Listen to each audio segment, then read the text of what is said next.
I'm Yegwen, and if you're Polish, you probably know me from casting StarCraft 2 commentaries for various games and tournaments.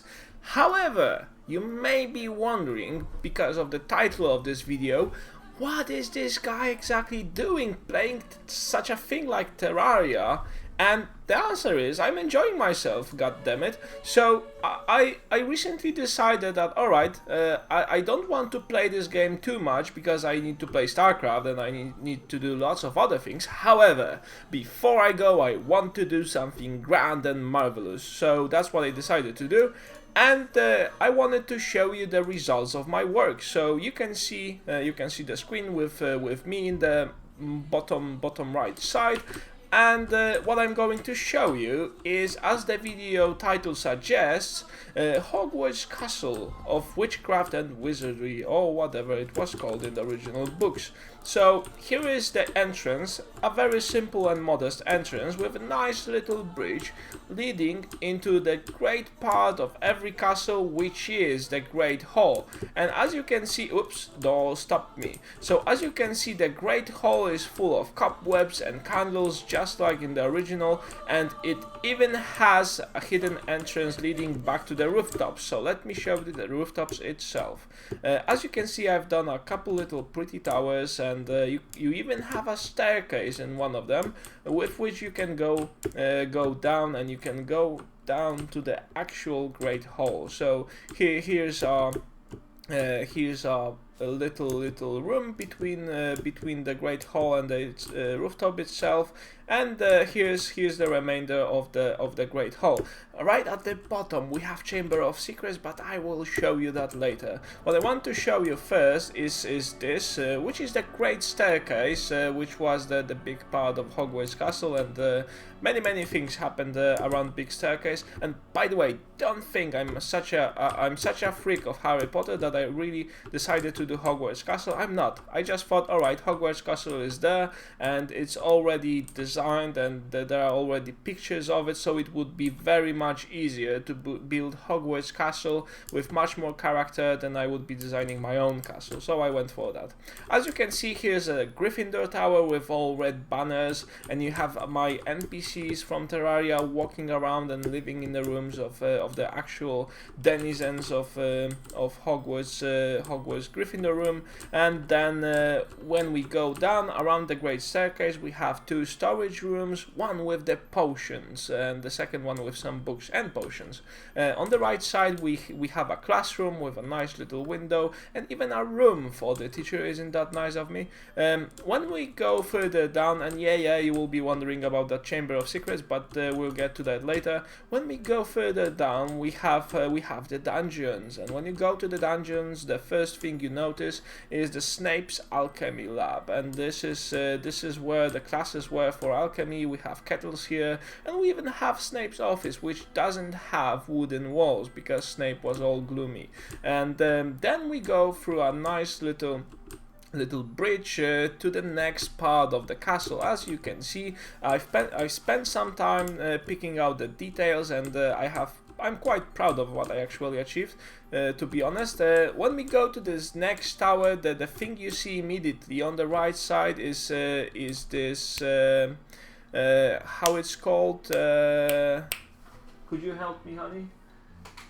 What you actually called me? Greenhouse. Greenhouse, yeah, thank you very much. You see, my wife is a very useful woman. This is a greenhouse on the right side where the herbology classes were happening, and as you can see, it's a little bit overgrown, but we'll get back to that later. What I want to show you is the tower, and in the tower we have a library, which is nice, with candles and lots of books, and you even have this section of the books which have been forgotten stuck behind all of this cobweb. And as you know, cobweb really adds to the mood and the general spirit of Harry Potter.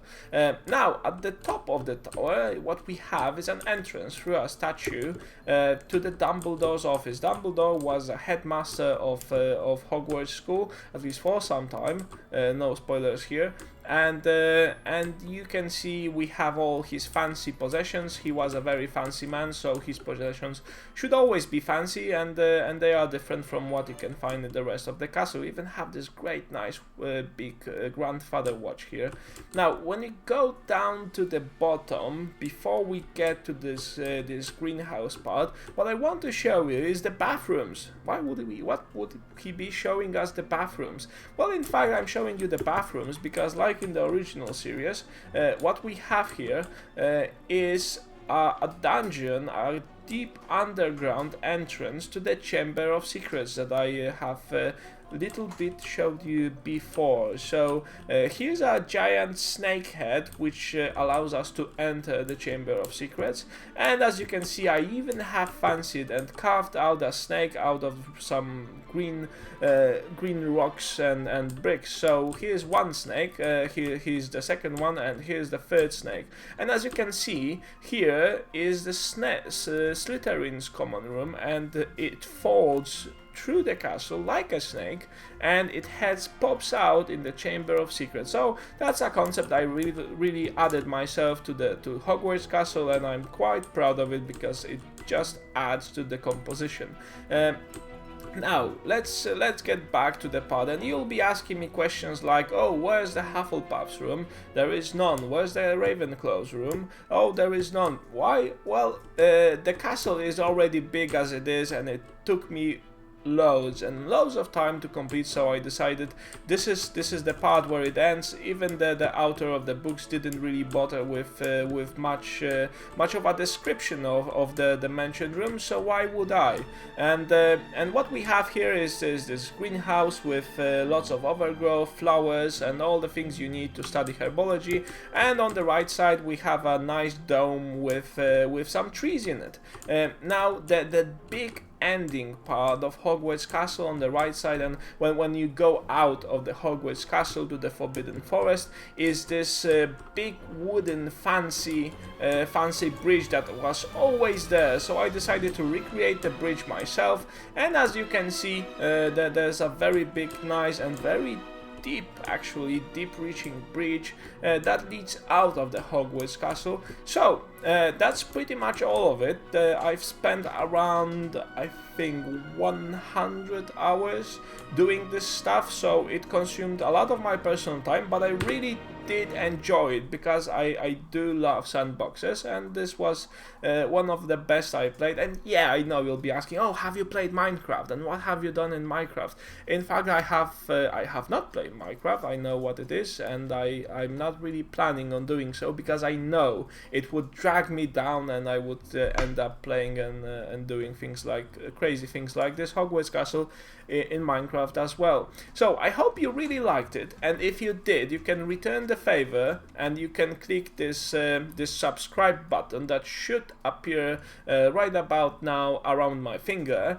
And if you want to be even more polite and even more grateful, you can always click the button that says, oh, I liked it, and give thumbs up to this video. So as you know, YouTube is all about subscriptions, it's all about users, and I'm not really asking you to subscribe me. What I'm trying to do is to bribe you into subscribing me by showing you this video of Hogwarts Castle. So thank you very much, and goodbye to you all, and see you later. For those of you who are my Polish viewers, apologies for the English, but I thought this is something we should share with the broader community. So bye bye and take good care.